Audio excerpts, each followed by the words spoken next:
All right, guys, we're back at it. We're back at gaming. We're back into the gaming. I'm not sure what we're gonna do. I did some offline grinding. I'm not even sure my first stream is even working. Was even working. So the first 15 hours of my gameplay wasn't even captured, which is unfortunate, but undoubtedly we are gonna win this one day. We're gonna get the game ending.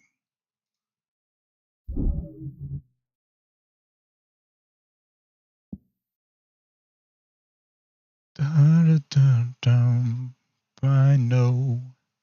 Do we watch some ASMR, bro? What do you watch? How much has Rick This cost? is Rick destroying the White House while fighting the president. Well, actually, that's the president destroying the White House, fighting Rick. And this is Rick blowing up a spaceship full of Zygerians. Wow! What the hell?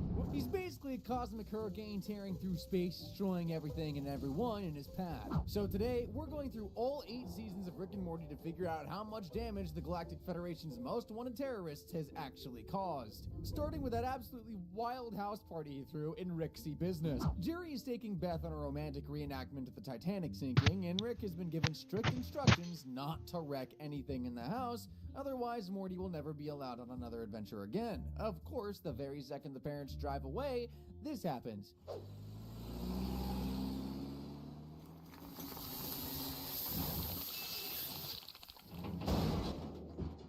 While Rick is super smart, he's not the most mature 70-year-old and decides to throw a massive house party like some kind of out-of-control teen. His 14-year-old grandson begs him to stop, but it's too late. The guests have arrived, and the alien ones Rick invited clearly came from planets where manners haven't been invented yet. Oh God, oh, that's disgusting! You guys are in my parents' bed! Oh my God, are you kidding me? This is a party. Everybody should be welcome.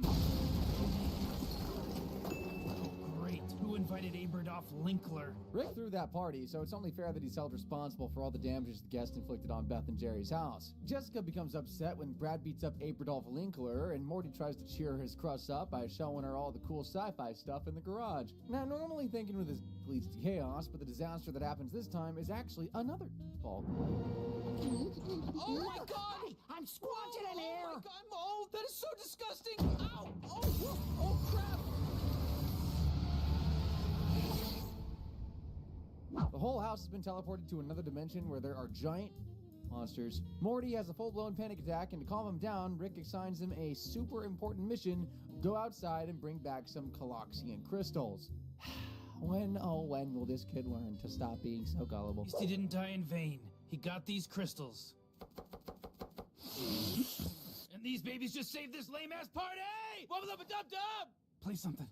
Somebody play something. Morty almost died retrieving alien cocaine for his grandpa to snort without even a single thanks. Shocked and betrayed, the party pooper throws the rest of the coke away and officially cancels the party. Rick teleports the house back to Earth, but there's no way Morty can clean up. Bro, I was too invested. I was too invested in this Rick and Morty. What is up, Billy Samps? I was too invested in this Rick and Morty bullshit. I was literally just watching it. Getting totally wrecked. Rick froze time so the house was spotless. Bro, that's so goofy. The front door 6 months later. Talk about procrastination. My stream is actually working. So yesterday when I streamed for 40 whole hours straight, it didn't actually work. So I was streaming to absolutely no one, even though it said I was streaming. I would have been mad as hell. You know, I thought that robot over there looked pretty cool, you know? Oh, it looks cool, huh? That's why you want it? Yeah, you know, I mean, it's different from the stuff on Earth. Rick caves in, buys Morty his very own alien robot. I know he's already What is this talking about, man? So we're just Hold on. pretend this isn't happening. Rick, why would you let Morty bring that thing into our house? Why is it every time I tab in, upstairs for round 2 with Gwendolyn, but even a robot the fucking, oh my god, the chat just disappears. Robot Morty. That is Gwendolyn. Okay, unacceptable. Oh. What is going on? Alright, Rick tries to kill Morty's alien baby, but the rest of the family stops him. Huge Alright, mistake. hopefully this doesn't tab Morty out Jr. is and actually my... destined to become one of the most There we violent go. monsters in all of the universe. Like, just listen to what this kid's Hold on, doing. I gotta keep moving this fucking chat around. It keeps going everywhere except where I want it to. There we go. There we go. Dada?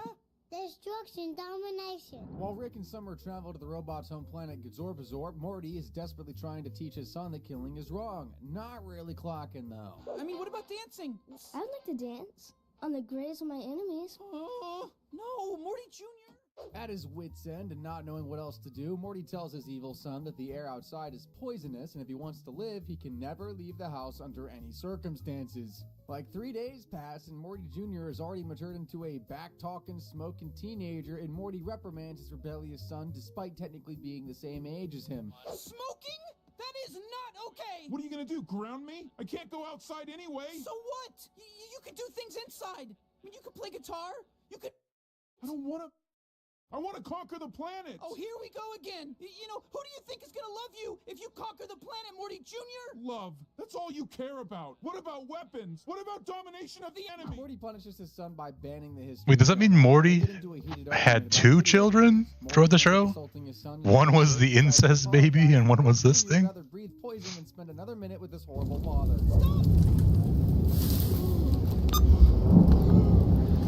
Alright, where do I go? My life has been a lie.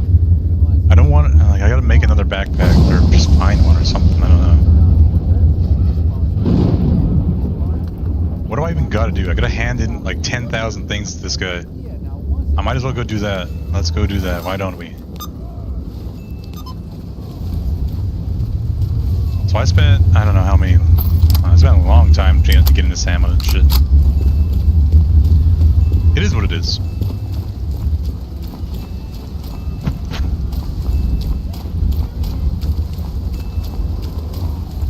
It's still messed up. Hold on, I gotta fix something. Morty Jr., no! My car! After a heart-to-heart with his dad, Morty Jr. Like, what is this? Why is it so hard streaming this game? Hold on, I gotta add a resource and all that bullshit. It should be a game capture, and it should be specific window, and the window is Stalker Anomaly. Wait, what is it? Stalker Anomaly. Did you do this on purpose to get out of family counseling?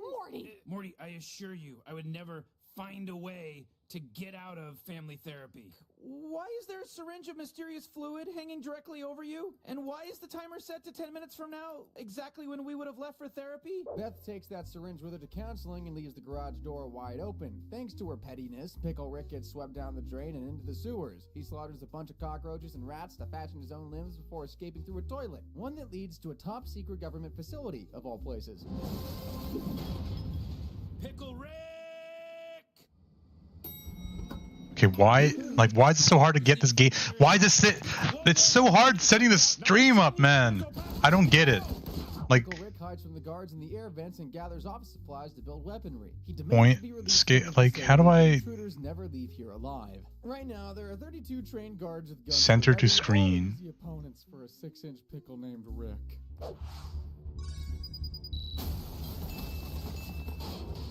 Okay, where to go? Solenia, he's coming. Just a pickle. He's a monster. The guards are dropping like flies. The agency director has no option but to unleash a violent, dangerous prisoner to take on the pickle.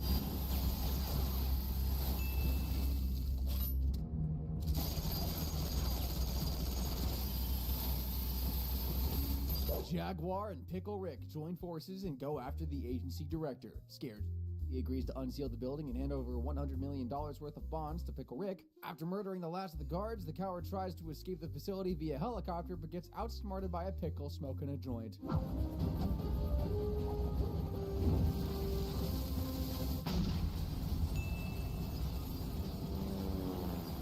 At long last, Pickle Rick casually rocks up to family therapy, but he misses the parts about Morty peeing his pants and Summer sniffing glue. Even as a pickle, Rick's still the same pretentious jerk he's always been and belittles the therapist for her occupation despite the fact that he's a pickle dripping with rat blood and actual feces. In the end, the family leaves therapy with none of their issues resolved, and Rick transforms back into a slightly less disgusting version of himself.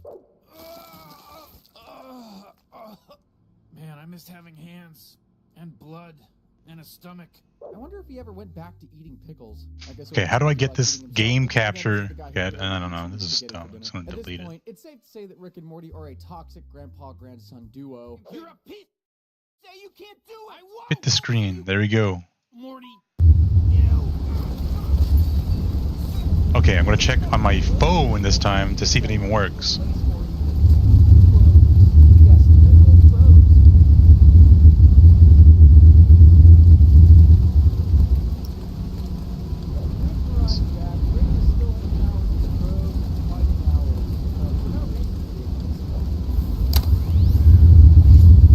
Like what?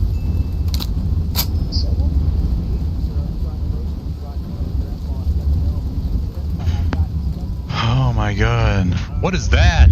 Someone dropping a nuke? That's how long it's been, Rick. Oh, that's just the sunshine.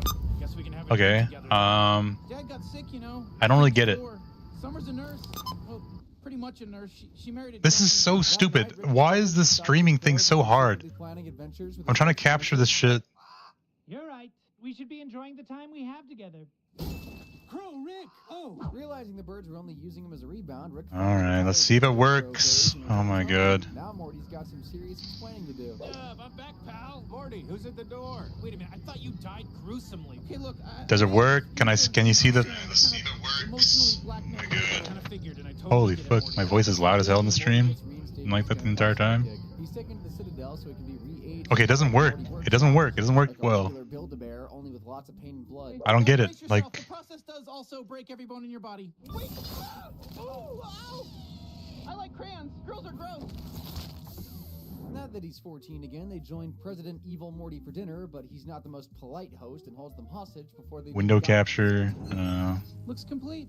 Was afraid I'd have to kill every Rick on the Citadel to get what I needed. You asshole! I vouched for you! You sellout Mortys kill me. Stalker GAMMA launcher. Stalker GAMMA launcher. You can't help it.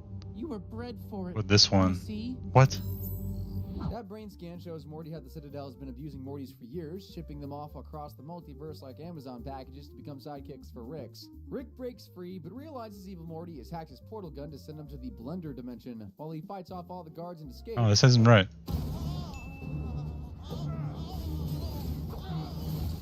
The rest of the Ricks and Mortys jump through their hacked portal guns and are instantly killed. Rick and Morty escape to the bottom of the Citadel, hoping to find untainted portal fluid. Display capture, I don't know. Morty refuses to help his grandpa unless he tells him everything from now on, so in order to ensure that he knows what's up at this point, Morty steals... Okay, this is the best I can do. This is the best I can do. His I'll put this crybaby down backstory lower, begins so to flash maybe... before Morty's eyes, as well as a bunch of mass property damage he's committed while trying to hunt down Rick Prime.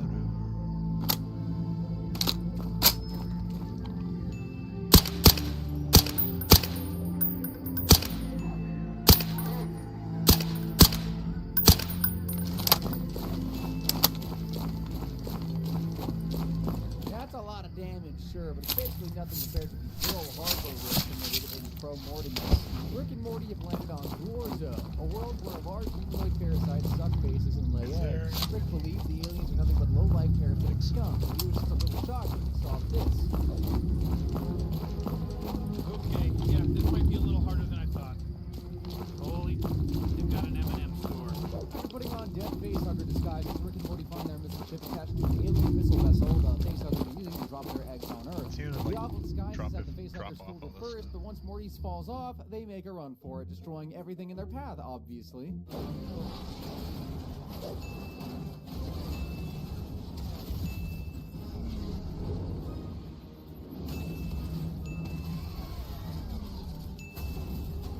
The facehuggers fight back because Rick is literally destroying their city, even with their own stuff. How big is this city? I know, it's like pick a lane. Are you facehuggers or industrialists? Damn, feels kind of good when there's no guilt, huh? As if all the damage he's committed so far wasn't bad enough, Rick decides to commit a fracking genocide against Glorzo because what else can you expect from the god of death?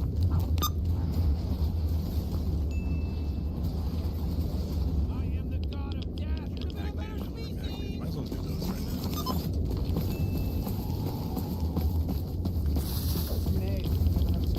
Fuck this bird. He survived. He survived.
planet Squanch, a 40-year-old literal birdman weds a high school senior, but thankfully this disturbing wedding was all just an elaborate hoax orchestrated by the Galactic Federation. I really am a deep cover agent for the Galactic Federation. Everyone here is under arrest for crimes against the Federation. All the criminals who got invited to the wedding are shot dead, but the most wanted one escapes with his family. The agents are hot on Rick's tail. Luckily, his space cruiser can shoot worms for some reason. Damn it, God damn it.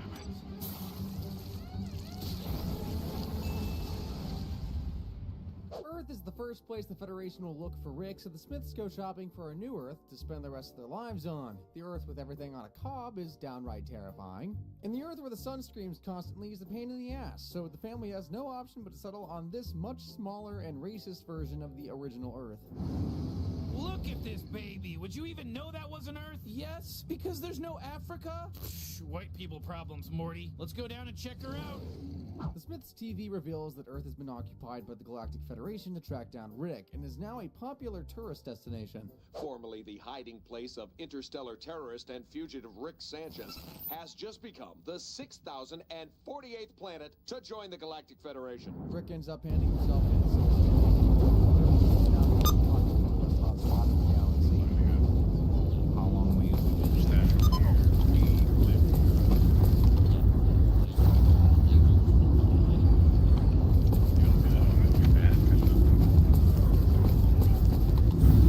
Aliens may look harmless with their I love money t-shirts, but in the very next episode, Shane and Dennis, they turn violent and unleash hell upon the planet collapse the But so many fucking anomaly aliens running around.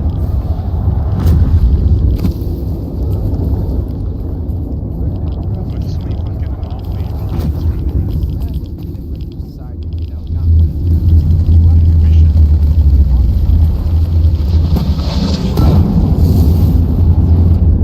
Why can't I jump over here? I did it literally yesterday. that scientist is done. Remember the episode Rick Potion number 9? You know he was still waiting for Are you kidding me? apology, old man. So, I literally done it yesterday. planning to Whatever, it's right here. Makes us fall in love. All right, Morty, I just gotta combine it with some of your DNA. Oh, well, okay. My hair, Morty. We need one of your hair.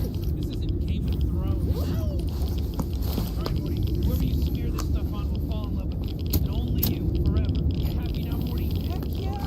Thanks, Grandpa Rick. Rick sends Morty on his way, promising to prolong the potion unless Jessica has the flu. Guess who has the flu? Yeah, he drugged Okay, so I might as well just walk all the way around at this point. One potion is spreading to everybody in the room via flu particles. I guess it's terrifying situation is Morty's combo being able to... Oh, crap.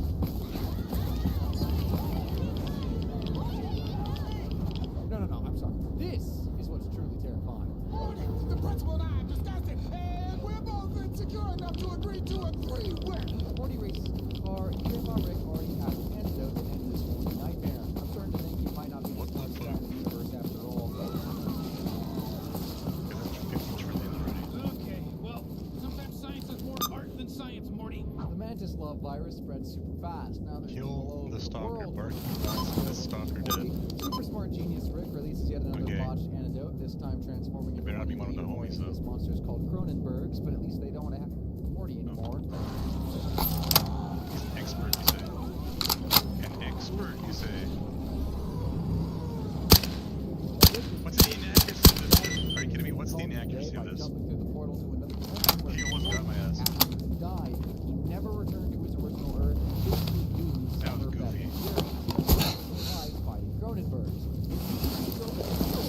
No guilt about that? Absolutely not. So how much would you like to I'm not even pretty scared. Well, Don't let let's on talk to about leave the people. obvious property damage first. The Earth was completely overrun with Cronenbergs and got turned into an apocalyptic wasteland. Oh my god. What is this place? And what's with Hunger Games Summer? That's my sister. This used to be my home. Rick destroyed the entire Earth this time. According to data, there's approximately 2.2 billion houses, 1.64 billion cars, 500 million high-rise buildings, and roughly 150 iconic landmarks on the planet. Now, I don't know what the average global value of all that stuff would be, but going off of what the values are in the U.S., Rick has approximately 151 quintillion, 39 quadrillion, 397 trillion, 942 No, thank you. I'm not going there for a while. Ладно, Герасим. У меня дела поважнее есть, чем с тобой молчать.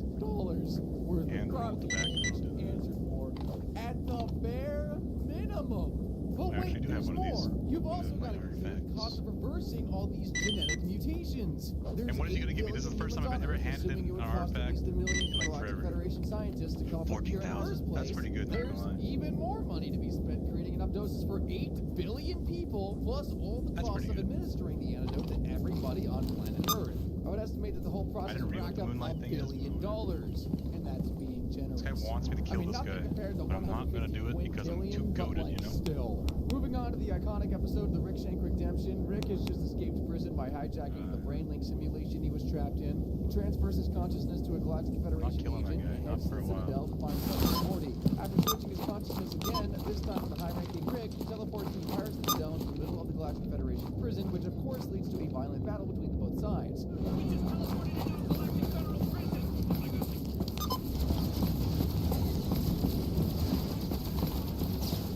Rick then storms the council chamber and murders all the Ricks after getting into a standoff with the last member. They can all escape to Earth now, but Rick Sanchez never leaves the planet without doing something petty first. And this particular time, it's crashing an entire economy. But watch closely as Grandpa topples an empire by changing a 1 to a 0. The Blenflark's value just dropped to nothing. Deploy the Galactic Militia, declare martial law. Yes, sir. What should I pay them with? Their payment is the honor they'll feel to serve their... Wait, who's paying me to yell at that guy? I can answer that. For money. After the economy crashed, the president killed themselves, the Galactic Federation was dismantled, and the whole You're galaxy... telling me the Galactic Federation didn't have a secondary reserve of money? The Galactic Federation got destroyed by the battle that broke out between the two towards sides. their one base currency. Rick was to blame for all that chaos, so it's only fair to hold him responsible for all the destruction. The Citadel and the Galactic Federation are more developed than the Earth, so we'll put the damages for this episode. Спокойно. Чем могу помочь, Сталкер? A new Galactic Federation was formed after that. The Citadel was eventually rebuilt, but evil Morty blew it up, which reminds me of that time Rick's robot blew up 6 whole planets. Why is there radiation here? Morty, Rick's Oh, robot there's like 10,000 radiation. yeah, it's not a good thing. This planet branded blood.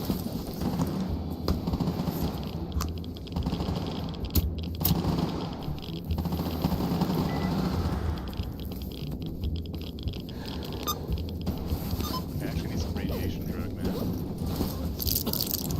have 20 bandages.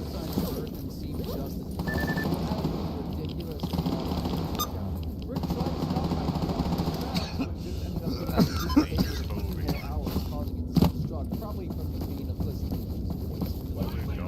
That's what I wanted you to think. I knew you'd say that. I programmed you to believe that. Bloodsucker. Think that's true because I wanted you to think It's a that. bloodsucker. I programmed you to believe that. Goodbye.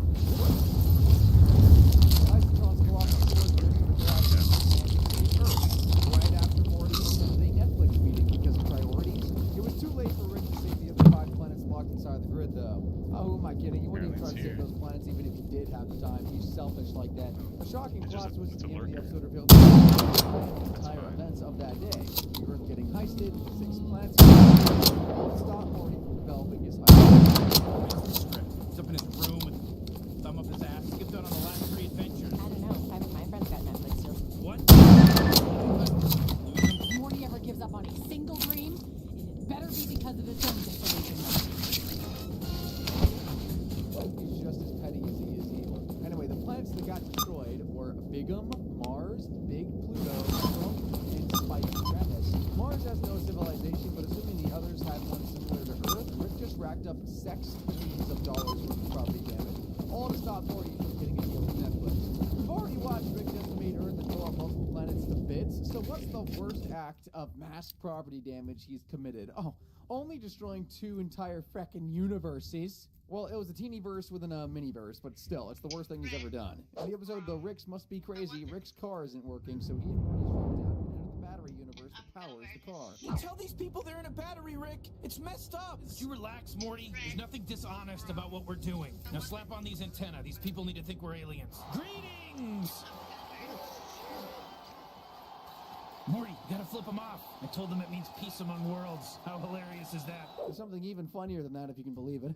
You! What did you say to me? You told me it means much obliged.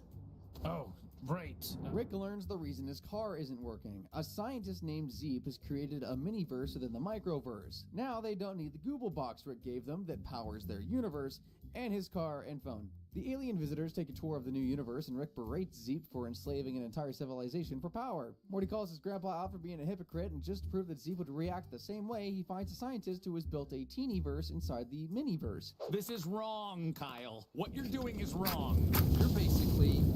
This is slavery. Told you, Zeep. Oh, they won't be slaves. They'll work for each other. And that just sounds like slavery with that...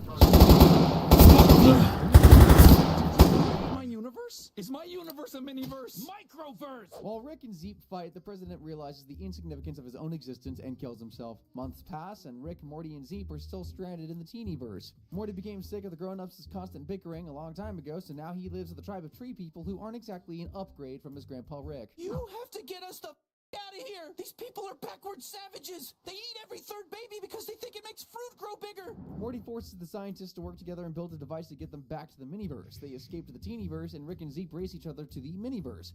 Or microverse.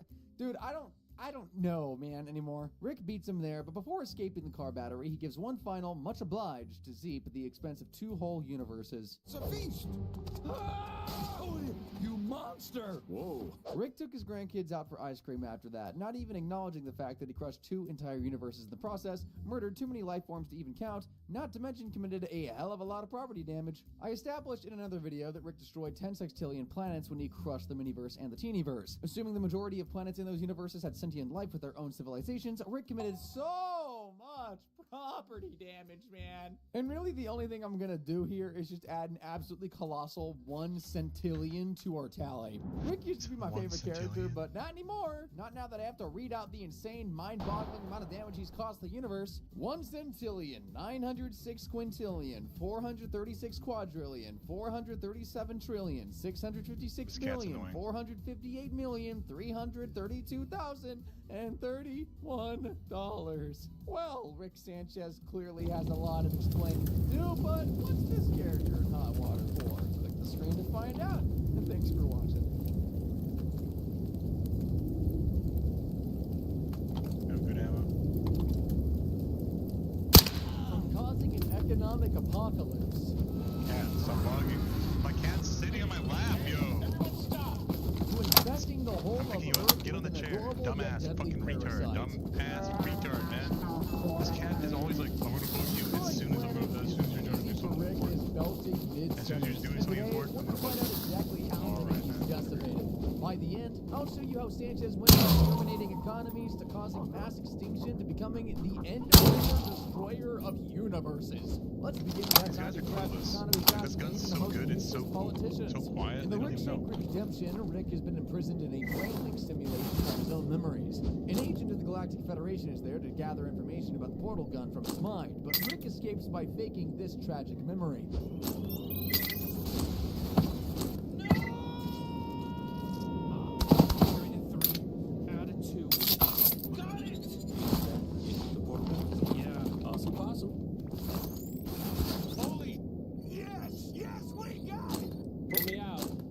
Pull me out. Can you hear me? I cannot. The code you just uploaded wasn't actually my portal gun formula. It was a virus giving me full control over the brainalyzer. After transferring his consciousness to the agent, Rick heads to the Citadel to find Summer and Morty. Upon arrival, he makes his way to the teleportation control room of the Citadel, while losing his consciousness with a high-ranking Rick.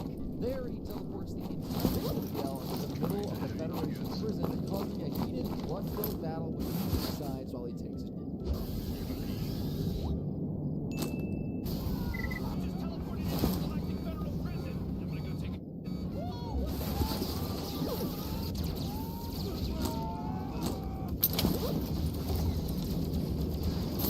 Storms the council chamber and murders all the Ricks, but gets into a standoff with the last member using Summer as a hostage. He keeps his gun drawn. That stupid little twerp Morty believes he's actually going to kill Summer just to defeat the other Rick. That's enough! Drop the gun, Rick! You're really this up. I'm not letting you let my sister die! I wasn't gonna let her die, you moron! Morty, idiot! You basically killed us all!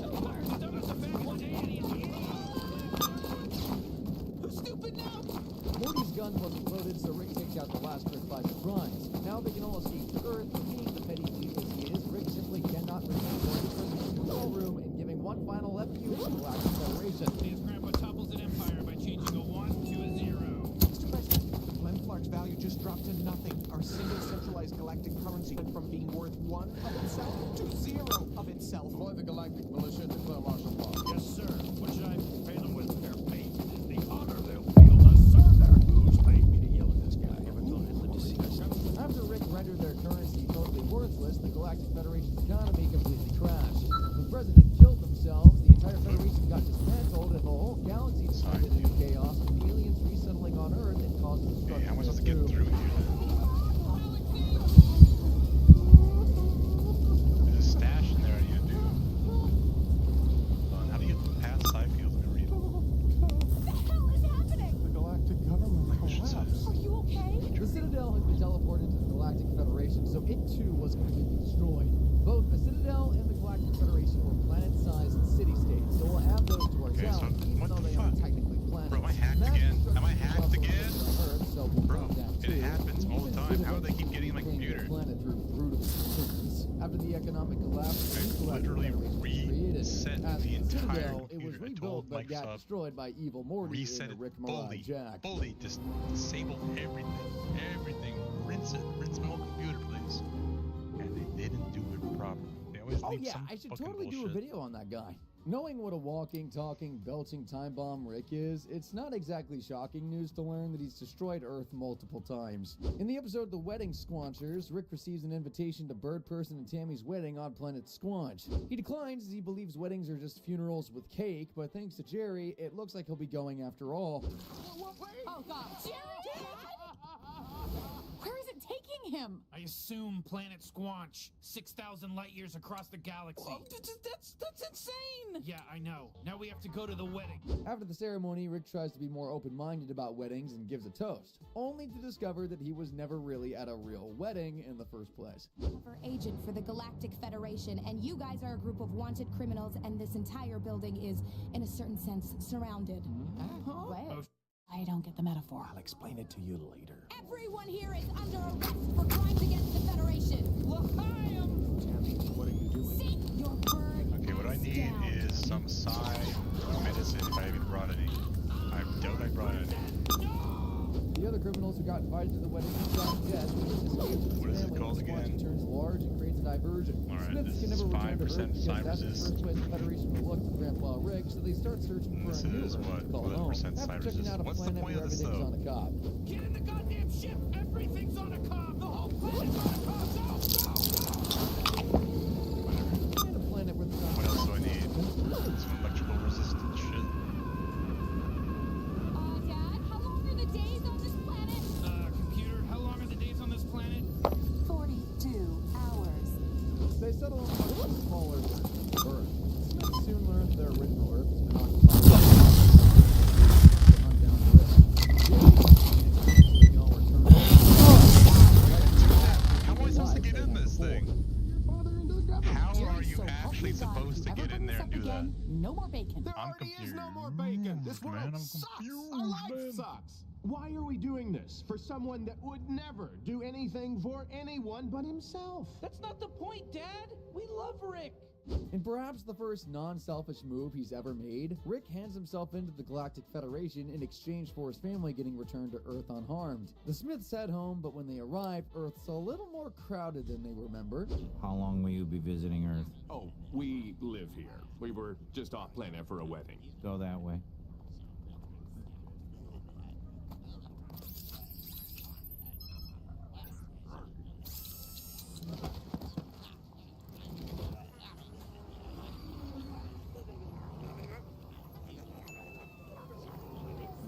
The occupation of Earth by an alien federation plus the sudden influx of outer space tourists destroyed Earth and sparked worldwide panic. This mass hysteria would have led to civil unrest and almost certainly the collapse of global economies. So let's add Earth to our counter again. And yes, it is in fact Rick's fault. He will become wanted by the Galactic Federation for being a regular grandpa.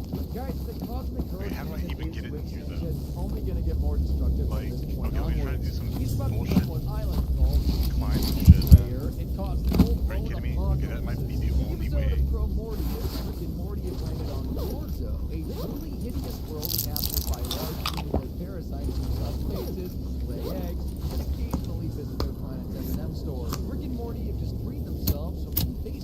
were controlling them and used their dead corpses as offensive scientists, which seemed to fool everyone.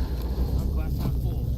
Glory to Glorzo. Totally. Love Glorzo. They search for their missing ship, only to find it confused with an alien missile vessel, the facehuggers refusing to drop their eggs on Earth. Morty's disguise suddenly falls off, so they're forced to make a run for it. How much damage I'm taking anyway? How do I get in here? Or unleashing absolute hell on the planet just because he can.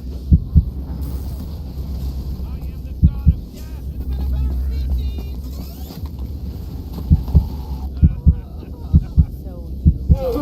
Like, it's insane how much damage it The does. genocide has put Rick You're on just cloud standing nine. He there, comes and crashing I'm back just down to Earth once he absolutely realizes he getting won't be fucking winning fried, Grandpa of man. the Year award anytime soon. How's Summer? Did she have fun too?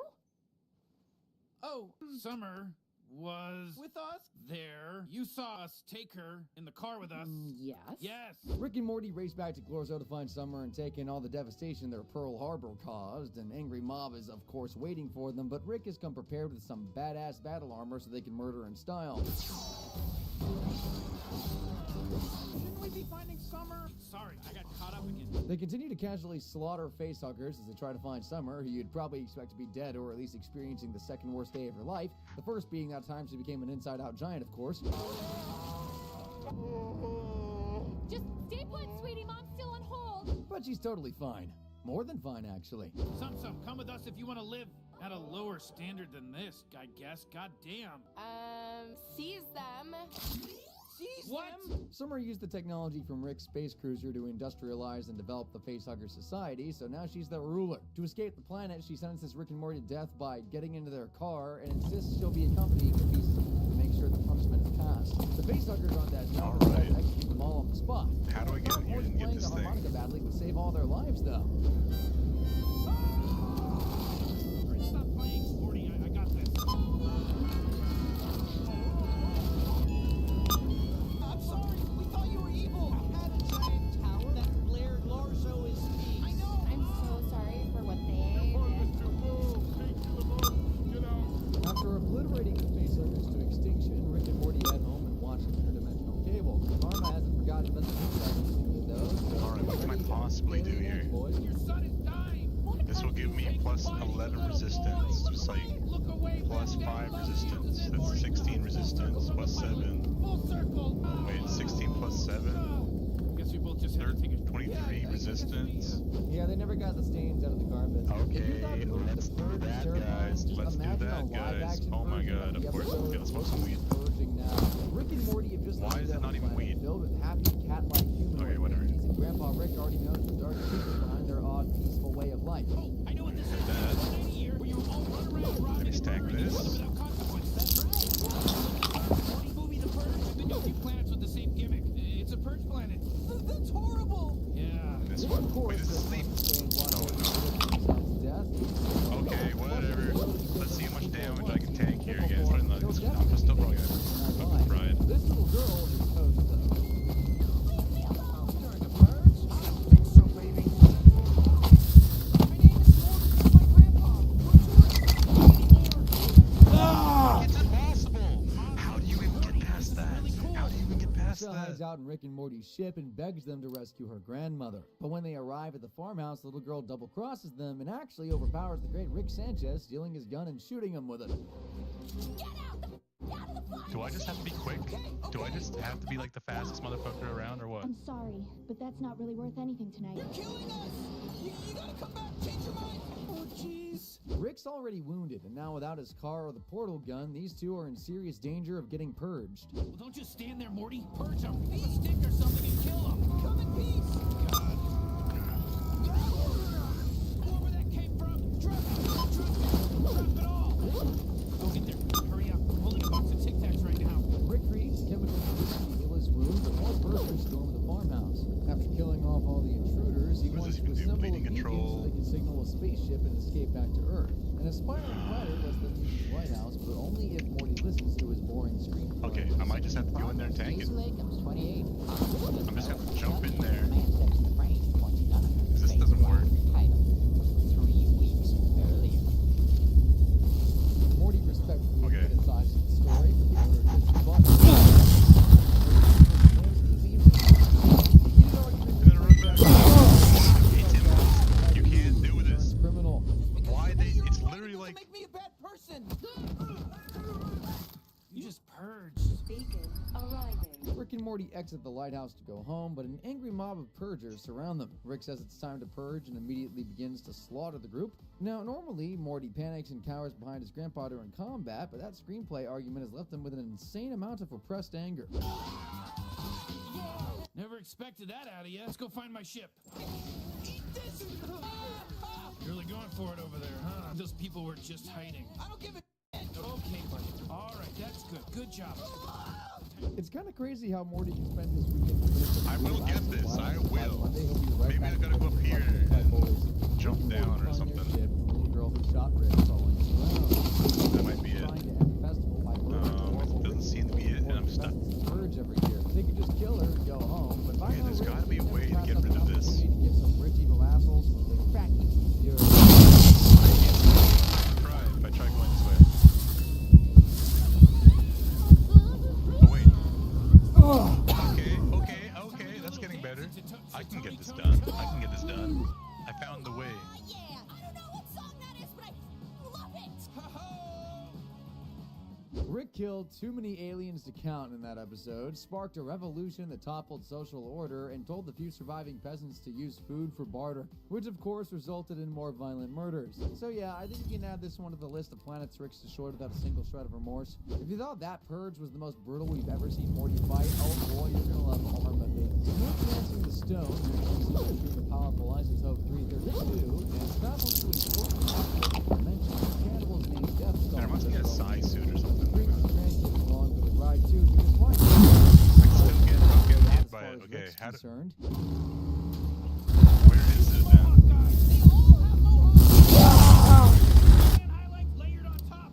I will get this. Light them up. Get in the game, Morty. Give me your blast.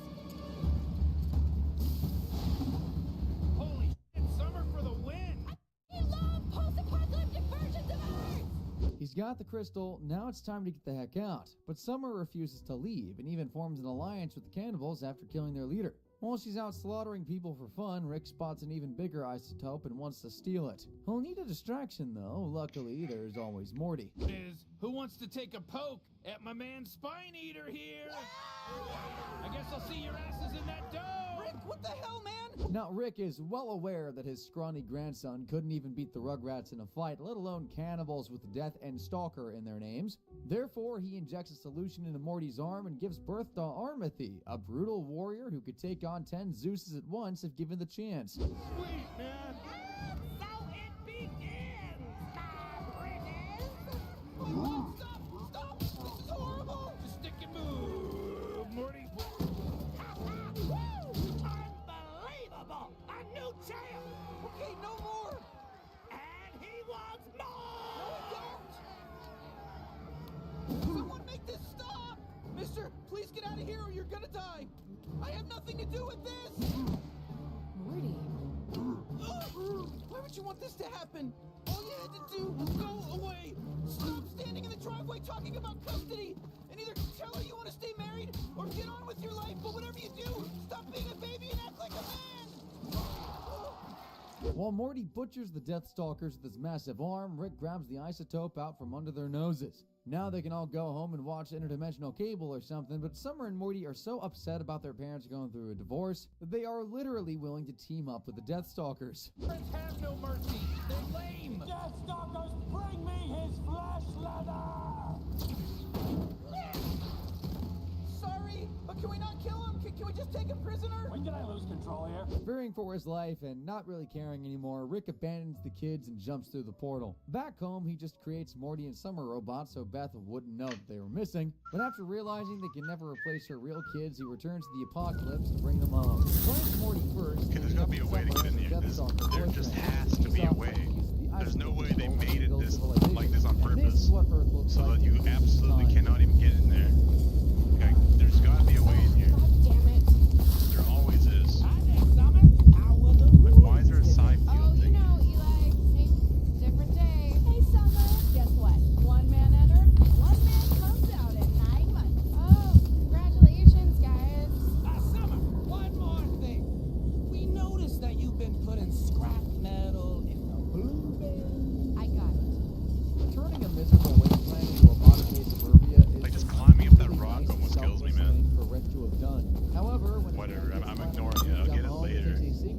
for him to show his true colors. Pisses me off. You proved your point. I get it. Let's just go home. Coolsies.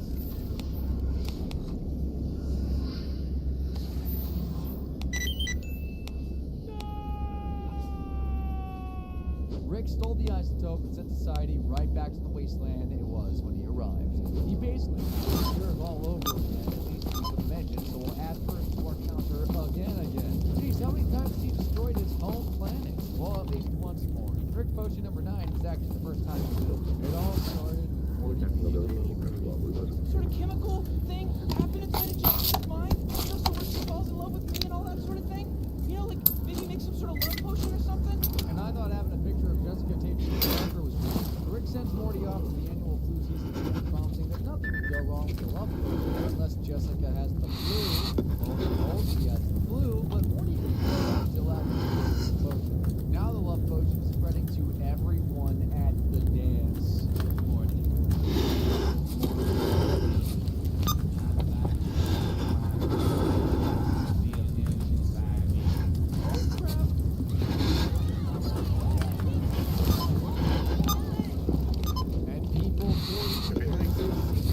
Smoking weed in this game is not a good idea. I smoke weed.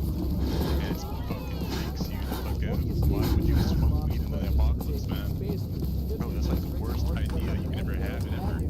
I swear, that's not a good idea at all.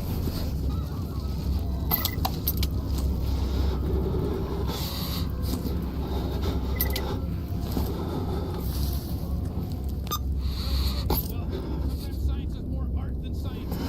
Rick wanted the hideous huge monster. How could this situation possibly? I know. They still want to have it. And not only that, they want to do it praying mantis style. Whereabouts are still unknown.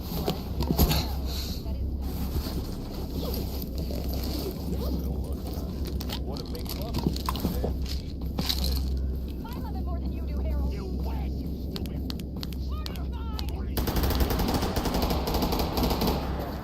Planet, Rick released yet another boss antidote, transforming everyone into even more hideous monsters called Cronenbergs.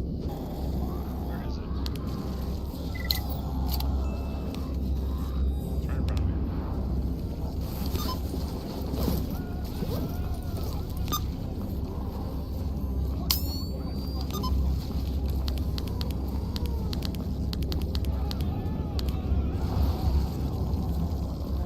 Couldn't be bothered to fix the mess he made, or maybe he was just too proud to admit he did it.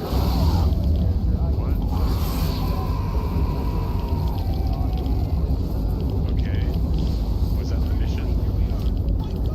Watch this dumbass die to some fire?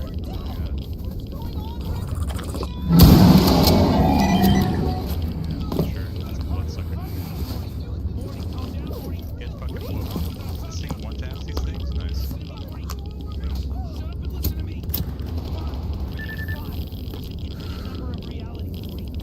There's so much radiation here for no reason. Fucking that's radiation poisoning, man. Into the place of our next self in this reality, and everything will be fine. We're not skipping a beat.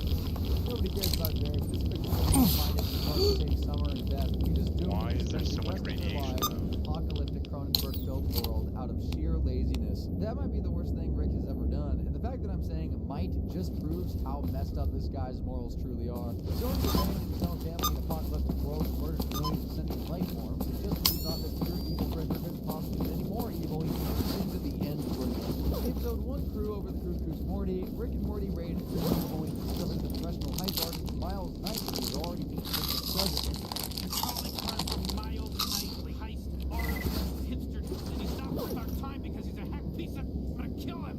Rick catches the heist on to confront Miles, but first he needs to assemble the crew to prove he's a professional heist. There was no way he was going to arrange it.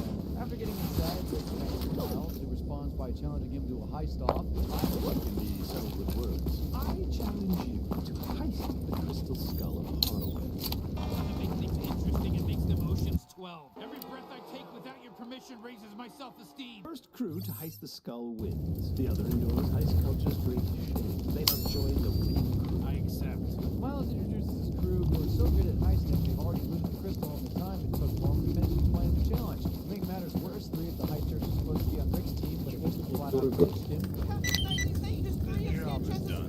Well, no heist is complete without a double cross. That's a big plot twist. And here's an even bigger one. Rick pretended to be stabbed in the back, then already built a robot named Heistertron to hypnotize the double crossers into giving him the crystal. So what's in Miles' bag?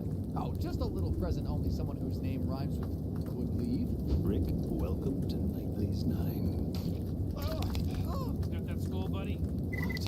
Rick celebrates winning the heist off by making his robot hypnotize all the fans into stealing everything at the convention and killing Miles. Doesn't take long before Heistatron goes rogue, though. I am programmed to double cross. Not programmed to double cross. If I were, wouldn't be much of a double cross.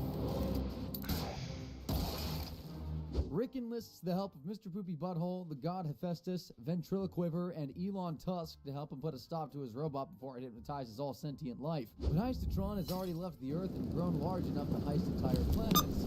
People upgrade you planet that pizza you ordered. Иди своей дорогой, Stalker. Well, if that's how it is, I should take the pizza back. Commencing getting out of here before they get wise. Back to the broad Nickel Strandedtron, a robot who's created to generate random actions based on David Lynch films, thereby disrupting the predictability of Heistatron's plans. The fate of the world is at stake when Rick sits down to play Minecraft at his grown age. Ventriloquiver suddenly notices a change in the sky's constellations, and that can only mean one thing. The Earth has already been heisted. How can Heistatron heist us if he's not even here yet? We've been watching a recorded sky on playback. Randatron hypnotizes the crew into doing random things, successfully confusing Heistatron, allowing Rick to storm its secret lair, and stand there arguing for 2 frackin' hours. I programmed you to believe that. A most curious algorithm. Goodbye. Heistatron is self-destructed. Now his colossal storage grid is collapsing. The rest of the crew escapes, but Rick puts saving the Earth aside just so Morty can make it to a Netflix meeting and pitch a heist movie screenplay. Подходи, Сталкер. Для таких, как ты, у меня всегда есть кое-что интересное. Больной целый день я искал ее до стольких то ли девочку, а то ли видение. Она прошла, как каравелла по зеленым волнам, прохладным линиям после жаркого дня. Я оглянулся посмотреть, не оглянулась ли она, чтоб посмотреть, не оглянулся ли я. Она прошла, как каравелла по волнам, прохладным линиям после жаркого дня. Я оглянулся посмотреть. Проходи, не задерживайся. He set the whole thing up. If it wasn't already clear, we're gonna have to wait until all the death and destruction. Speaking of which, what about the other planets Heistatron heisted? If you rewind the episode of Claws, we can see the names of the 5 planets that got blown up.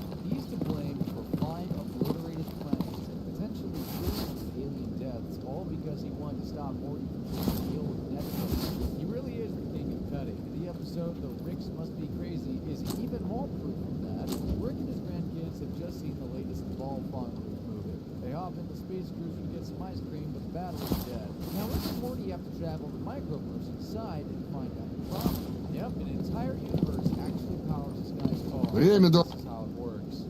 Fox technology, which, when stopped on, generates electricity, powering our homes and businesses, improving our daily lives, while safely removing the dangerous waste power to a special disposal volcano. The people have no idea they are in a car battery, and the Rick selfishly steals 80% of the electricity they generate, so when he arrives, he's greeted like an old friend. He flips the friendly people off, as giving the finger as the universe needs peace among worlds. As if that was enough. Guess what?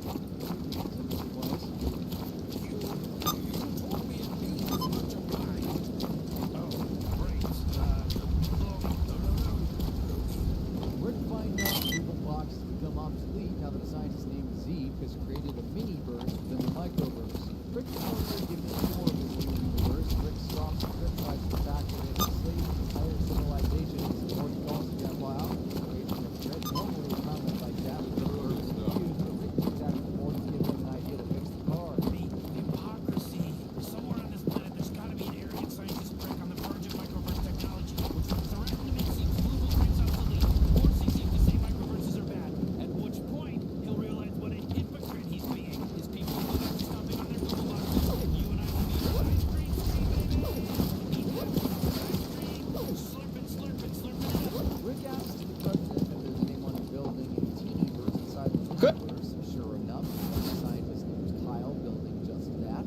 Zeke and Morty all shrink down again to visit an even smaller universe. Just as Rick predicted, Zeke betrays Kyle for exploiting people for power. Now realizing Rick must be in saving the microverse, Zeke gets into this pretty funny brawl with his creator.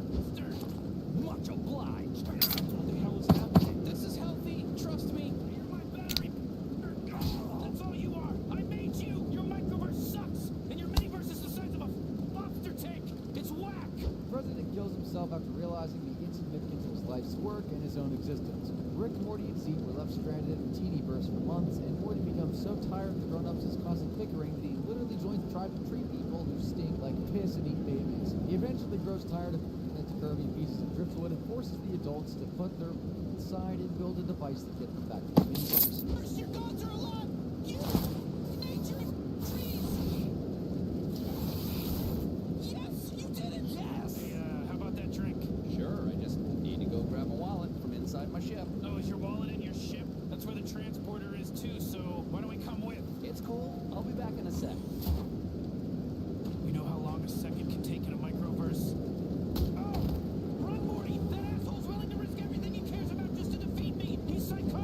Rick beats Zeke to the miniverse using Squishu and smashes his life's work, an entire universe of sentient life, just for the sake of being petty. You monster! Bad touch. After one final showdown, Rick defeats Zeke, and he and Morty return to their original universe with the car up and running again. At long last, Rick finally takes his grandkids to go get that ice cream, totally not getting the crap that just destroyed an entire fractal universe. But how many planets were in it? Scientists estimate our universe is around 106 trillion planets, but since this is a Teenyverse, we'll stick with 10 sextillion. So including all the other planets Rick decimated, this planet destroyer is looking at a grand total of 10 На месте! motherfucking planets. Somebody lock this grandpa up and throw away the key, or better yet, just kill him on the spot so we can't. Оружие наготове. Guys, if the pure evil you just saw in this video wasn't enough, click the screen now and watch even more insanity. Go on, click. Thanks for watching.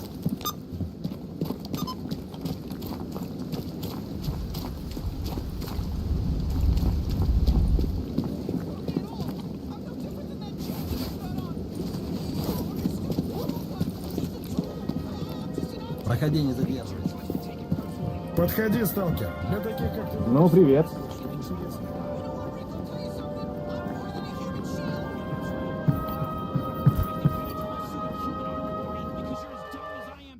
Which is why when I say shut up, it's really good advice. Great, nice work, Morty.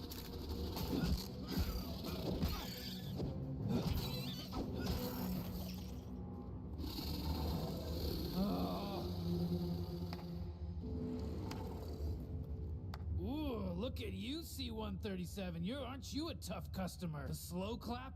Really? Kinda played out, dude. Not in this dimension it isn't. In fact, I invented it. Nobody else has ever even done it here before. Well, la-dee-da. Hey, that's mine! I don't like that. Looking at Rick, Morty. We gotta escape. I'm not gonna help you, Rick. You're a monster. Don't be ridiculous, Morty. Stop saying that. It's stupid. Take this Morty away. Come with me. Get blasting. Jeez, Rick.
Здорово, тебе чего? Запомните, Клавы.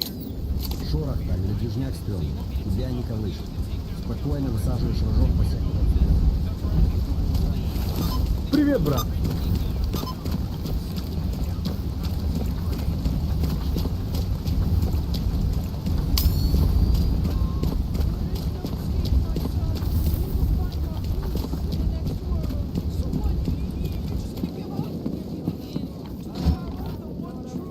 Что притащил?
sinister overtones. A speech about politics, about order, brotherhood, power. But speeches are for campaigning. Now is the time for action.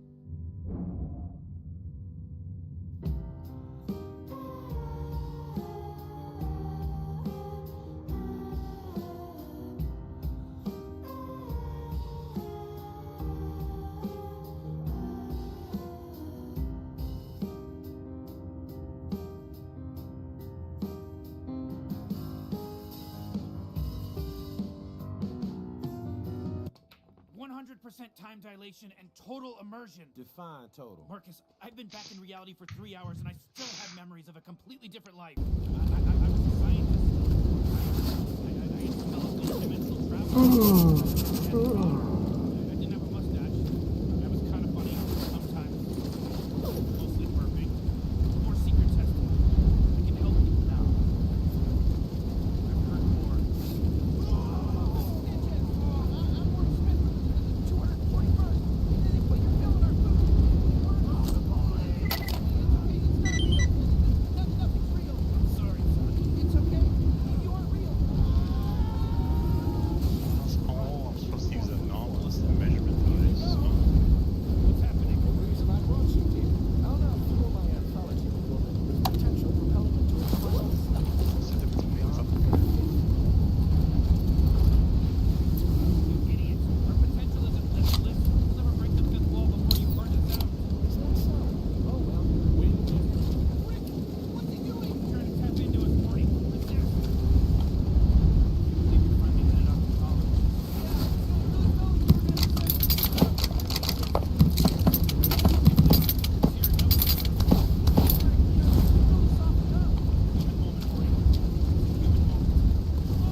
true. It isn't the whole truth. Liar. It's complicated. I'm not busy. Okay, Morty, remember when I said all I need was your apology and a screwdriver in my hand? Well, I forgot I literally have a screwdriver in my hand. I mean, Dadoy, I'm basically Inspector Gadget. Uh-oh.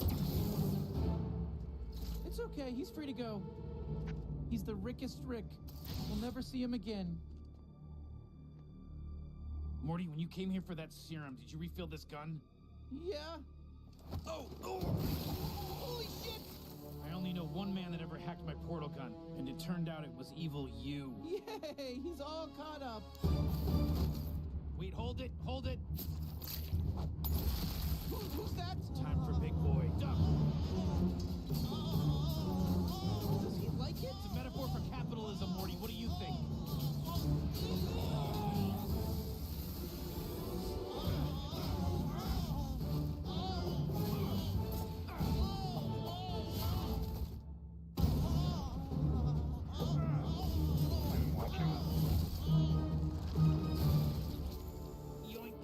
You can't outrun your past, Rick. Did you think my force field would be...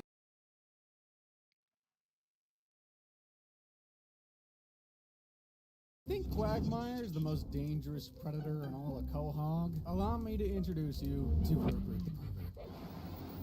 Hey there, little fella. We sure got a lovely day for it, don't we? Stay away from my brother's butt. No kid will ever be safe with this wrinkly, three-toothed corpse leering around every playground. Sit down and listen, because I'm about to take you guys through every single revolting, abominable crime Mr. Herbert here has committed, and it's not going to be pretty. Probably the biggest piece of evidence that Peter and Lois are the worst parents in history is the episode of Play It Again, Brian, where they literally hired Herbert, of all people, to babysit their kids. Brian's essay wins first prize, and he invites Lois and Peter to attend the award ceremony with him. This means the couple will have to find a babysitter to watch their kids. Now, there are plenty of normal people in Quahog who Lois and Peter could have chosen, but oh no, the morons decided to go with the most dangerous perv in town. And what about that nice old man who lives up the street? Yeah, maybe Herbert can watch the kids. He seems like a responsible guy. We could pay you for it. And it's real easy, I promise. You've spent time watching children, right? Yes, I have. The three of them jet off for a luxurious vacation in New England. Meanwhile, Herb the Perv is laying down a few ground rules back to the Griffin household. He answers that so quickly. And only half an hour of radio before bed. And what is the punishment if they, specifically Chris, break the rules? Or I'm gonna slap you right in your... I'm a 17-year-old girl, and I don't need you here. No offense to you, Meg. You're a 17-year-old girl, and I don't need you here. Is there anyone in Quahog who doesn't disrespect Meg? While Brian tries to win Lois's heart with a romantic day out riding bikes, Hello, Startup Kevin. Herbert is taking a terrifying approach. Y'all know what day it is? I don't want to take a bath. Well, not to you, Snowy. It's that day for me. Strong new hands to help me in and out of the tub. Oh, rats. Why does Meg not even look the teensiest bit disgusted at having to wash this ugly old man? This is probably taking a lot to go scratch this morning. Anyway, after his bath, Herbert sends the kids off to bed and reads Chris a bedtime story about how things that seem dangerous. The most fun. He begins whistling a lullaby to make the teen fall asleep, while Chris Griffin might have the IQ of a goldfish. Even he knows what his screams intentions are.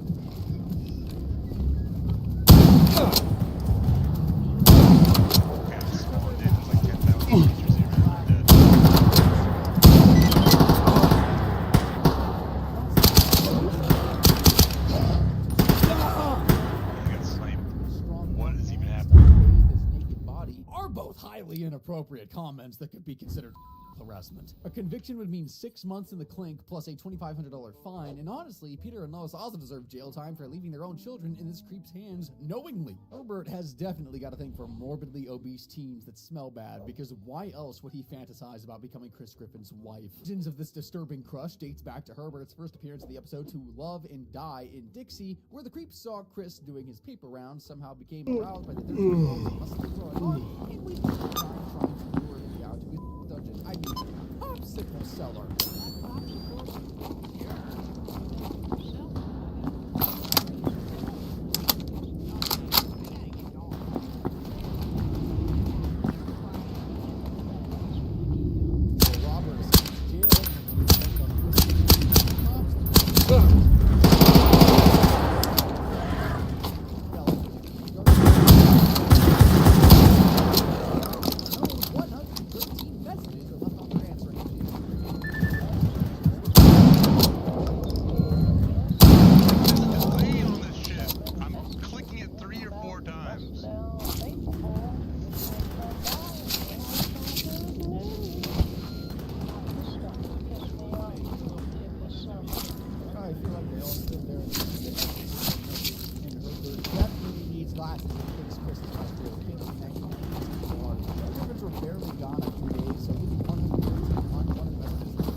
great, Meg. Need more of your crap. I'll tell Mom and Dad about the money, and they'll ground your ass for a year. Where'd he die? I'm gonna run away and no one will ever see me again. Doesn't mind Chris, he has no chance to know it's true. Do you mind if I run with you? I feel like I want to pinch myself to see if I'm dreaming. It's We real. control So sight sadly, resist. Chris's only friend is a 100-year-old freak who looks like a dog. Herbert is just over the moon to have the best looking teen in town. And he wastes no time in making him feel right at home. Life is like a new baseball ball. What's here? Think you're never going to hit a ball. Stalkers, blah blah blah, jelly, And pretty soon you're pitching out. artifact. I guess that makes sense. Sorry. Chris's home is consulted, but there's one problem in that episode incorporating a runaway. Just the events of providing shelter to a runaway minor without notifying the parents. If convicted of misdemeanor, Herbert would be facing another year in jail and a $4,000 fine. He wouldn't care though. He's clearly too upset by Chris. Where is my If main? you love the movie Poltergeist, Nice. you have to love the Family Guy episode Petergeist. When everybody starts going to shows for movie night, Peter vows to build his own multiplex movie theater. He digs in the backyard, but quickly discovers that his house is built on an ancient Native American burial ground. Batman, of course, treats the dead guy's remains with the utmost of respect. Are you peeing in that skull? No, Lois, I'm getting up and walking all the way to the bathroom and doing it there. Peter's thrilled with the that causes the poltergeist to improve the TV. Portal inside Chris. Well, he's about to be eaten by a giant Shit. Herbert is willing to put his own life on the line to save his neighbor boy. Hey, Skinny Britches, why don't you pick on someone your own size? You shall not pass. That might be it over there. Herbert never appears again in the TV version of the episode, but fun fact, if you watch the uncensored DVD version of it, where the old thing emerged from the abyss, right? Stop.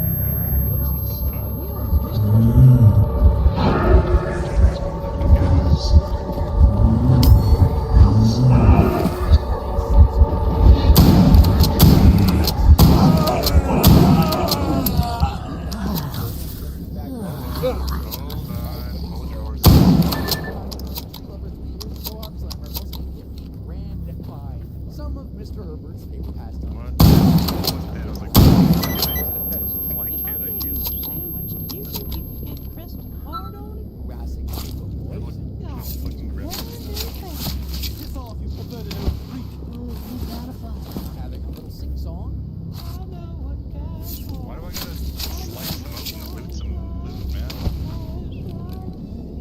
And Kate crashing school dances. I can't see shit. You don't want to hurt yourself, Vance.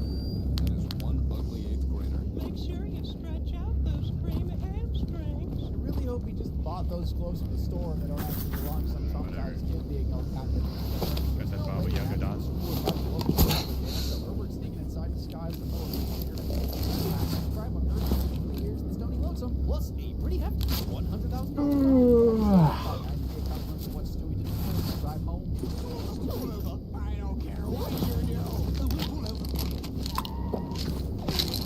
If your teachers ask about your bruises, what do you tell them? I got hit by a baseball.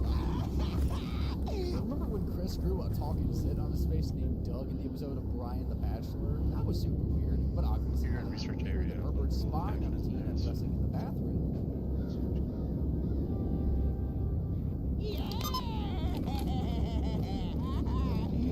I think at least the ball was crushed.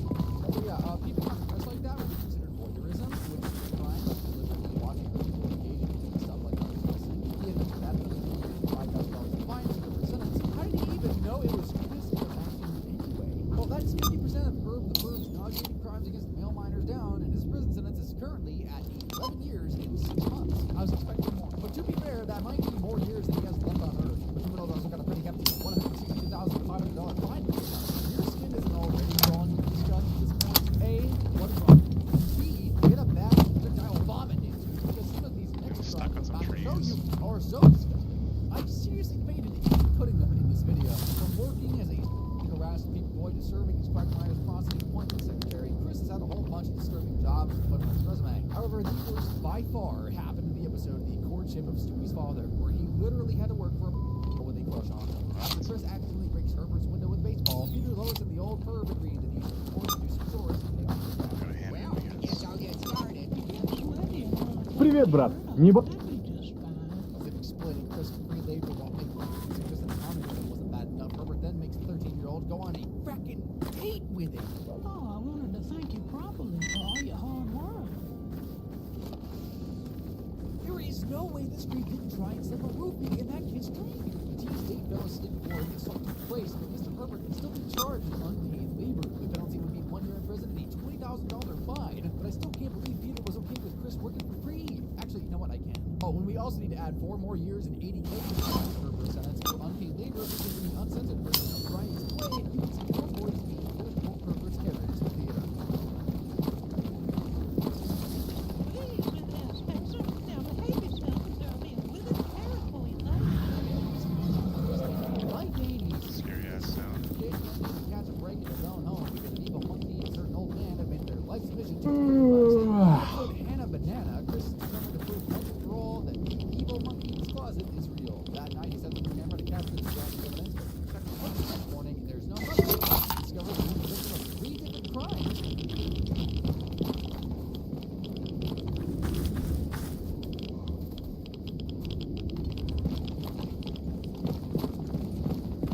Is it wrong for me to acknowledge that Herbert actually has good taste in his hair? Like, I can see being a professional artist if he was, painting flower vases. Easily keep short from trespassing on Herbert's property and invading his privacy, because what could be more invasive than a bird watching you sleep? He's really like the birth of bees. He also throw in a second charge of invasion of privacy because when you play Valentine's Day, no laws, Herbert's silent answer to bushes because where else would a predator be hiding? Kill Herbert will be 6 years in jail for 1 count of trespassing and 6 years count of invasion of privacy. He also gets slapped with a total fine of $110,000. Wonder where he ended up paying that. Never mind, I don't think I want to know. Herbert is the obvious villain. The guy is actually kind of a good guy. Maybe that might be a little bit too far. Most of the concern is the obvious team tries to find him. Except the friend of the old German volunteer named Franz Dog. Chris declares that Franz is his favorite guy who's going to die soon, and Herbert, who has been spying on 2 weeks ago, looks horrified that his son has stolen Chris away from him. His reaction isn't because of a broken heart. Turns out Franz Dog is literal.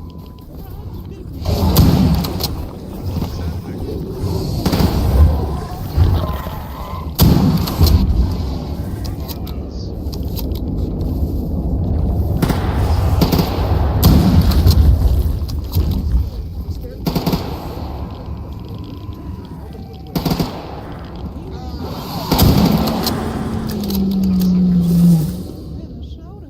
Dear God, how my hands would get tired. No one should have to suffer the way I suffered. People don't buy the ridiculous stories. The next day, Herbert explains everything to Chris and begs the 13-year-old to choose him over Franz. Steve chooses to stay friends with the guy who doesn't want to see him naked, but immediately regrets it once he accidentally enters Franz's secret room and discovers a bunch of memorabilia. Franz pulls out a gun and holds Chris and Peter captive in the basement. Peter had to come to the house to invite Franz over for dinner. Guess that won't be going ahead.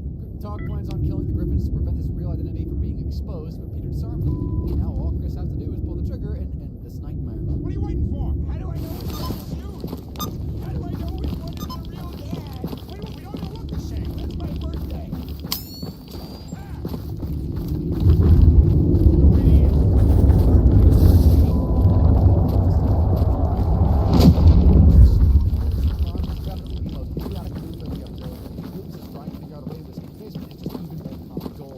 There's Meg walking down the street. Meg, hanging out with all your friends.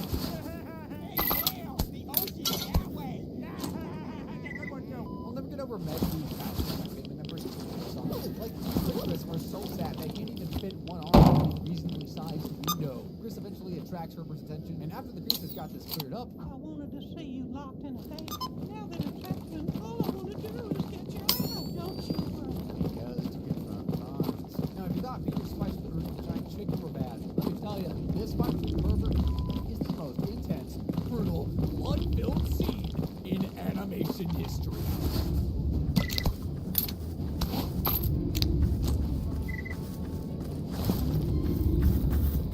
Wake up, we're fighting. Where am I? We're fighting. Wake up. Senior citizen Most wanted adopted kids in the animals. After our nurse arrives, jumping on the back of the couch, the battle continues. Now the quiet strength of these two old folks is enough to suck the baby into a ball. Now Franz literally ends up dying.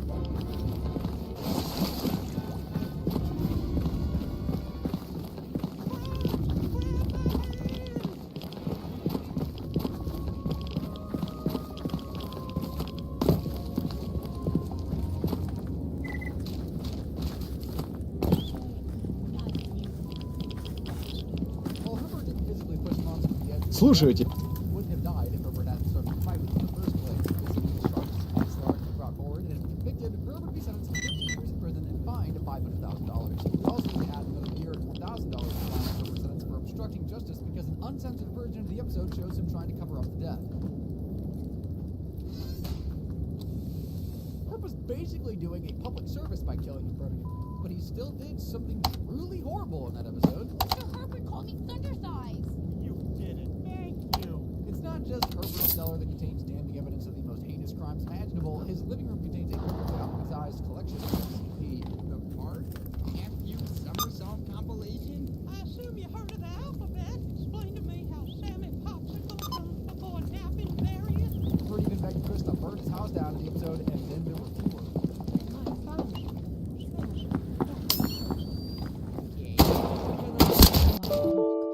My game crashed? It's all gonna be out of context. My game crashed, Don't know okay. what that means. It means if I die, you gotta burn Basically everything I just did So possession didn't of save. CP I'm is done. a I'm done very tonight. serious I'm done crime. The tonight. Why punishment is this can be game as high as crashing now? life in prison and a fine of $250,000. A life sentence could get Herbert, the disgusting pervert, locked away for a minimum of 48 years before parole. Plus, he's definitely earned himself a lifelong spot on a certain register. But to be honest, he's probably already been on it for decades. Okay, so Herbert's supposed to be this weak, frail old man, right? Someone please tell me how this dude has literally managed to kidnap a 300-pound kid on 3 separate occasions. Somebody save Chris!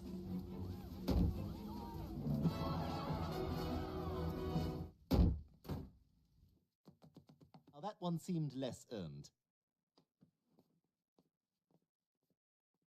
Why do I feel like nobody in the family bothered calling the cops every time Chris was actually stolen? Now, I wish this was the end of the segment, but Mr. Herbert has unfortunately kidnapped a bunch of other kids, too. There was that time the church caught fire, and Herbert ushered 3 altar boys in the back of his van and drove away. Let's get out of here, boys.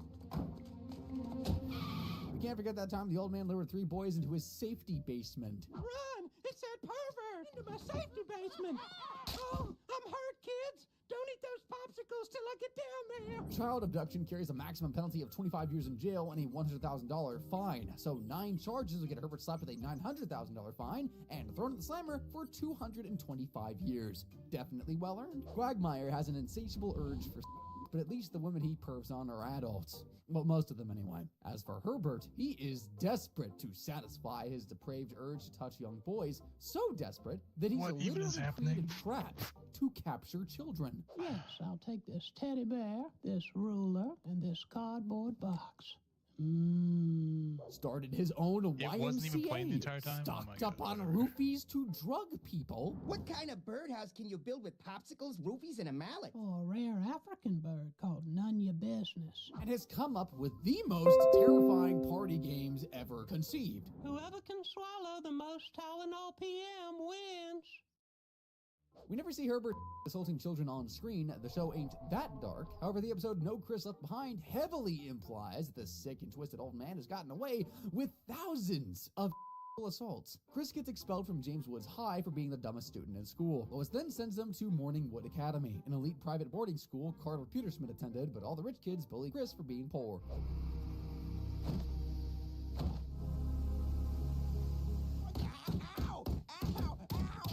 This school is not for your kind. Why? To make his grandson feel better, Carter invites him to join the Skull and Bone Society, a secret society that gets the best medical care in the world and a percentage of the 9/11 Victims Fund. The Skull and Bones Society, where the most powerful men in the world are groomed for their futures. Every CEO, every douchebag named Ryan Seacrest. However, to become a member, Chris must first undergo the super sketchy initiation ceremony with the Elder and Master. 7 minutes in the closet with our most senior member. Until the door closes. Dean turns down the offer, thank frick, and goes back to James Woods High. Carter then apologizes closest to Master Herbert, who's seriously pissed that he blew his chances of holding hands with the cutest paperboy in town. Get your ass in that closet, Pewter Schmidt. Yes, sir. I'm so tired of you.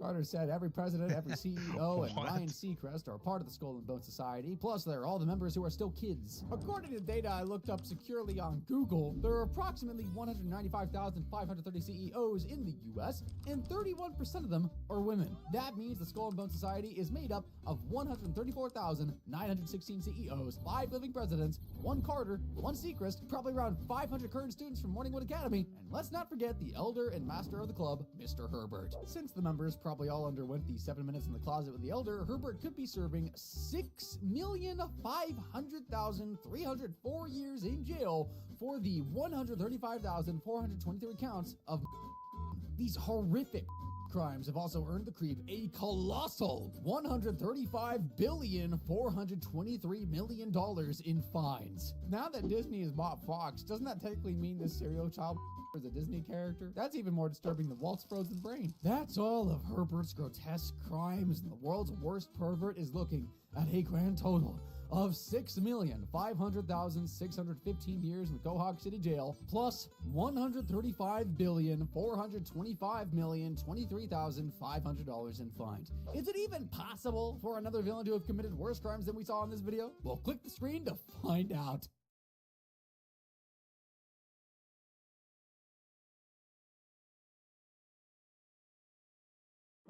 Joe Swanson, the heroic cop who dedicates his life to protecting the inhabitants of Quahog and stopping only the vilest criminals in their tracks. He's literally committed tons of horrendous crimes, which I'll be punishing by the real-life laws of Rhode Island and ranking in sentence length order for you. When Joe's not at work, he can normally be found drinking with his buddies at the Drunken Clam, or, pulling over people driving drunk. Brian? Hey, Joe.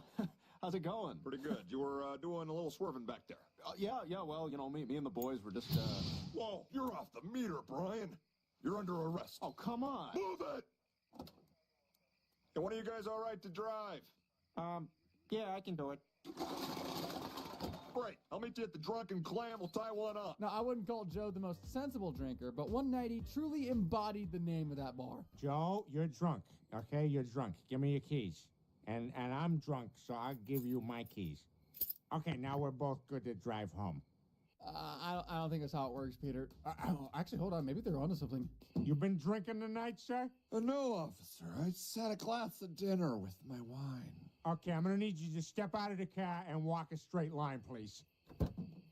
Oh, no, they're just that drunk. He's lucky he only got caught by Peter. Had a real cop pulled over Joe and breathalyzed him, he'd be jailed for 12 months. Plus, he could be banned from driving for years. But how is he able to drive anyway? He's supposed to be paralyzed from the waist down. I don't get it. Give me answers, Family Guy. I thought Joe's DUI was the worst we'd ever seen him drunk, but then I remembered that episode where he became so intoxicated he actually broke into Peter's work and stripped down to his birthday suit. Quagmire has just returned from his vacation and tells Peter he smuggled back some fireworks in his butt despite them being legal. That's how he gets his sick kicks, I guess. The guys have some fun with the dangerous explosives, but dumb old Peter playing with fireworks means he's guaranteed to lose at least multiple body parts. I took 10 M80s and stuck them all together. I call it Peter Griffin's bunker busting mega ultra super.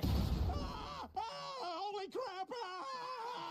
The family scrambles around for Peter's dismembered fingers, and that explosion must have been dang powerful as one chubby digit flew all the way to Cleveland's house and landed in his hair. After getting his fingers sewn back on, Peter celebrates the guys at the Drunken Clam, but the bartender's closing for the night, and he's not even drunk yet. The audacity. Instead of calling it a night or just going to another bar that's open, the boozers break into the brewery after hours thinking it's all fine and dandy just because Peter works there. Well, it definitely is not okay to enter without permission, and it's certainly not okay for them to drink hundreds of beer bottles and then contaminate the rest of the booze with their naked bodies. Okay, guys, here's one. If you were God, who would you strike down first? Deborah Messing. I find her insufferable. There's no way at least one of them didn't fart in there, man. This beer is extra bubbly. While it was all Peter's idea to trespass into the brewery, Hey, what do you guys say we take this party on the road? Joe wasn't forced to go, and there's no way he didn't help polish off all those beer bottles. That means he can be charged with trespassing and theft. Both crimes are punishable by a year in prison, so that's another 2 years for Joe that he'll be spending in the slammer. How do you like your steak? Well done? Medium rare? Would you like a side of bullets to go with it? Probably not. Peter's supposed to be visiting the doctor for a health checkup because just to look at him, he could die of a heart attack at any moment. And that day may be today because he's ditched the physical to dine at a steakhouse with his friends. The fat man chows down 17 16-ounce steaks and is about to burst. Joe feels the same, except he's barely eaten one. The rest of the table mocks him for being such a wuss, and when they won't stop pestering him to finish his steak, the guy snaps. Joe? No! I said I'm not hungry! Where is it now, huh? Where is it now? Easy, sailor. Easy. Put the gun down, Joe. Yeah, nobody's judging you, man. It's cool. I'll just put this back in your purse next to your tampons. Pointing a gun at his pals doesn't only make Joe a terrible friend, it makes him guilty of unlawful display of a firearm. He could be handed 1 year jail sentence for it. He'd also be charged with vandalism for the massive hole he shot into the table. That would lead to another year in the clink. Like, just imagine getting 12 whole months of your life stolen all the way because you broke a dang table. The police play an important role in the functioning of society. They aren't some club you can just walk up to and join. That is, unless you're best buds with a negligent officer. Joe arrives at the Drunken Clam after a long day of badass cop duties like refilling shelf paper and looking after the office gerbil Lieutenant Nibbles, who by the way outranks him in the force. When he leaves to attend to another degrading job, the guys wonder if Joe is truly happy doing this kind of work. The next day, Peter's having car troubles and catches a ride with Joe. An incoming dispatch call informs him of a possible drug deal nearby, and Peter persuades him to check it out instead of doing his normal boring jobs. The two of them swoop in on the house and are supposed to wait for backup, but Peter gets way too carried away playing cop. Nice try, scumbag, but I got your squishy drugs right here. Uh-oh. I love how he doesn't even look disgusted, just mildly disappointed in himself. Later that day, Joe picks up Peter and allows him to secretly accompany him on duty again. The pair cruise around Quahog, feeling like the coolest cops ever, and foil a bunch of crimes using Peter's super realistic disguises. Joe shamelessly steals all the credit, and after getting blackmailed by Peter, he invites his buddy along for one last bust for old time's sake. The last race went well, but Peter, being the smooth-brained oaf he is, it is inevitable that something will eventually go wrong, and that day is today. Am I getting the rubbish? Peter, put the gun down! On the floor, punks! Everybody dies! Ah! My already irritated eyes! Joe calls for backup, but there's no time to wait around as Peter's already getting beat up with vaping accessories. So he wheels into the store and uses his awesome combat skills to kick the criminals' asses with just the strength of his upper body. Yeah, he works out all right. After realizing he fought this one all on his own, Joe feels really proud of himself for once. But allowing any non-officer, let alone a dangerous half-wit like Peter to accompany him on duty is clearly negligent behavior. So there's no way Joe's not going to be serving at least 4 years in jail for first-degree reckless endangerment. Dozens of innocent pedestrians could have been spotted on the pavement by that moron waving his gun here and there, and everywhere. If that doesn't diminish the pride he felt at the end of the episode, I don't know what will. Quahog cops don't make tons of money, so when Bonnie finally gave birth after 7 long years, Joe was desperate to pay off the medical bill. Susie Swanson has just been born. The arrival of his beautiful daughter should be a happy time for Joe, but he's too worried about the $20,000 hospital bill that he cannot afford. Not being able to pay my child's hospital bill somehow makes me feel like less of a man. Why the hell is he getting his diaper changed in full view of Cleveland's house? Joe uses a loan shark to pay the hospital bill, but now he needs $20,000 to pay the loan shark back, and there's only one way to raise that amount of money in such a short amount of time. Wow, Peter, I gotta say, this lemonade stand was a really good idea. It's selling really well. That's because it has my secret ingredient in it. Vodka. Okay, I was totally expecting him to say pee there. As the lemonade stand clearly isn't going to work out, Joe tries to raise the money by opening an exotic massage parlor, but the women at Quahog have absolutely zero interest in getting touched by any of these guys, especially that pervy-looking one on the far left. Oh yeah, just what I need, to be rubbed down by a big fatty, an old black guy, a cripple, and a pervert. Raising the money himself obviously is not going to go well, so Joe turns to Lois's filthy rich father, Carter Pewterschmidt, for help. He gets the cash out for Joe, but there's no way this greedy tycoon fricker is going to hand over even a single dollar. In about an hour, I'm gonna piss away 20 grand. Because Carter selfishly drank away the money he needed, Joe gets beat up by the loan shark's minions. They'll be coming back soon, and desperate times call for desperate measures. This means Joe and the guys will have to rob stingy old Carter. They plan the heist for Saturday, the Pewterschmidt's annual bring all your cash and put it into our safe party, and considering the long guest list, there could be as much as $40 million in the vault. That's like $10 million each, more than enough for Joe to pay back the loan shark, and just about enough for Quagmire to produce his own movie. Peter is so excited to get sweet revenge on his jerky father-in-law for the first time in 20 years, and while Joe monitors the mansion from Spooner Street, he, Quagmire, and Cleveland execute the heist. Looks like I'm just gonna have to cut through it. Good thing I brought Reese Witherspoon's chin. Penile identification required. Let me handle this. That's amazing. How the hell did